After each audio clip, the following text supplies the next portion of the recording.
Hey, Freethinking Ministries people, we just want to say Merry Christmas.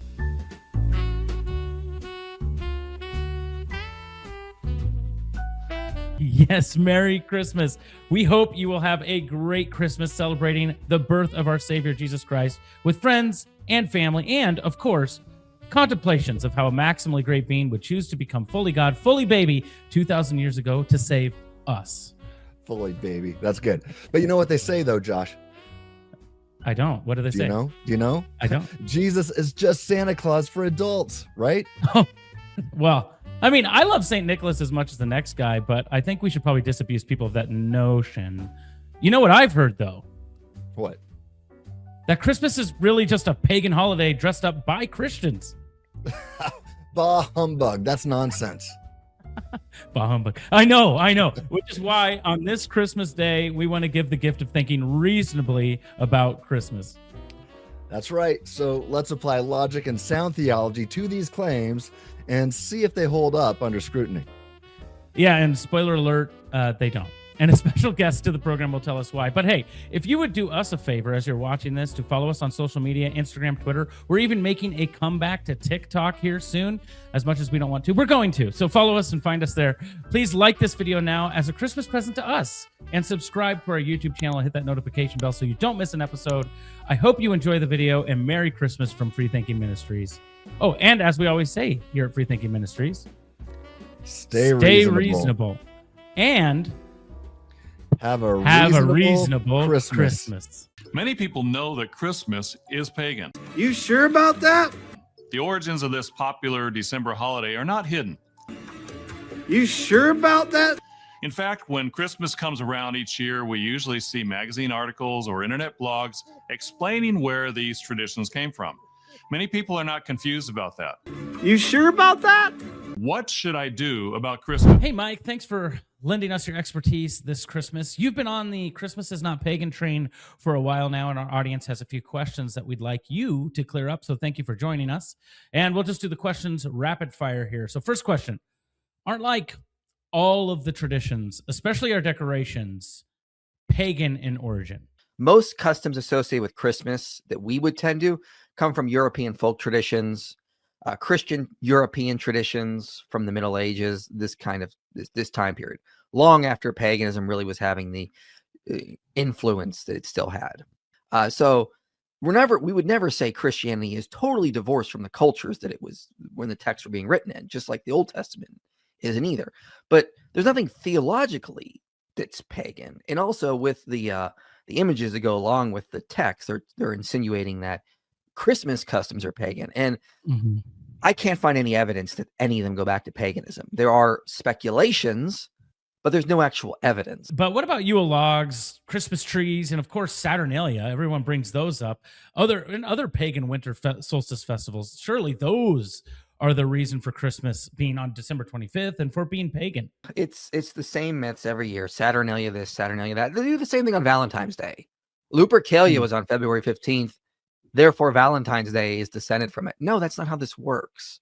Like, given the amount of holidays that pagans had, because again, you had Roman pagans, Greek pagans, Egyptian pagans, Mesopotamian pagans, North African pagans, Scandinavian pagans, and all those pagans had a bunch of different gods, and they had a bunch of different holidays to honor those gods. At some point, regardless of where Christians place their important days, it's going to be close or overlap a pagan festival. That's just the way it's going to work. That doesn't mean it's pagan. This correlation is not causation. Just look at the history, okay? If you can show me the paper trail. If Christmas trees go back to paganism, show me. If Yule logs go back to paganism, show me. I can't. The first person to mention any log being burned on Christmas is Robert Herrick in his poetry collection of the 1600s. And he called it a Christmas log. It's not until John Aubrey, a couple decades later, calls it a Yule log. And Yule in English just meant a midwinter period. You're burning a log, a winter log, basically. So when the word Yule moved from Norse into English, it no longer meant this specific holiday. It meant just a midwinter period. So they called it a log, a Yule log. Okay, correlation isn't causation. If the Yule log goes back to paganism, show me the paper trail. If the Christmas tree goes back to paganism, show me the paper trail. If the date was selected because of paganism, show me the paper trail. Show me a pagan holiday on December 25th, prior to Constantine. Okay, don't show me, oh, this was the day of the winter solstice. We know. Was there a holiday on that day? No. Okay, why are all the pagan holidays on December 25th after Constantine? Okay, why would we have so many holidays worshiping the sun on different days prior to Constantine and during his time? Like, show me the actual evidence here. And again, I'm not saying Christmas is definitely not pagan. I'm just saying there's no evidence of it. I want to see the actual evidence, and there isn't. Thanks for clearing that up, Mike. Okay, people watching this. Full disclosure, those were taken from a video I did with Mike a year ago. To watch the full video and the full critique of Christmas being pagan, click the description below and you can see the full video. But Tim, you were saying something about a meme? There's a meme making waves in people's eggnog over social media these days, purporting a controversial claim. Jesus, Santa Claus for adults. My first response to this meme is, what do you meme by that? If you meme that children often believe in fictional fairy tales and adults believe in fact-based evidence, then I agree. Jesus is for adults, and actually people of all ages. But I don't think that's the intent behind the crafting of the meme in question. I believe the intent is to convey that little kids believe in fictional Santa Claus and many adults believe in fiction too, Christianity. Well, why think a thing like that, Mr. Meme?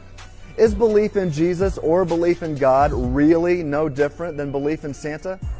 To answer this question, first, we've got to ask if we have any good reason to believe in Santa. What good reasons are there that can lead us to logically conclude, therefore, Santa exists? Now, I'm not emotionally opposed to the existence of Santa Claus, and my life would not really have to change if Santa really exists. So, if there were any evidence pointing to a jolly fat man in the North Pole who flies around with Rudolph giving gifts made by the elves, then I would happily follow that evidence wherever it leads. Even if there were logic-based arguments concluding that Santa probably exists, I would be very open to the existence of Santa. Come to think of it, Santa Claus would save me a ton of money on Christmas presents. Be that as it may, there is no evidence or any logic-based arguments concluding that Santa Claus exists, or even probably exists. So, although I'm willing to be persuaded, there just isn't any evidence or logical reasons to believe in Santa Claus.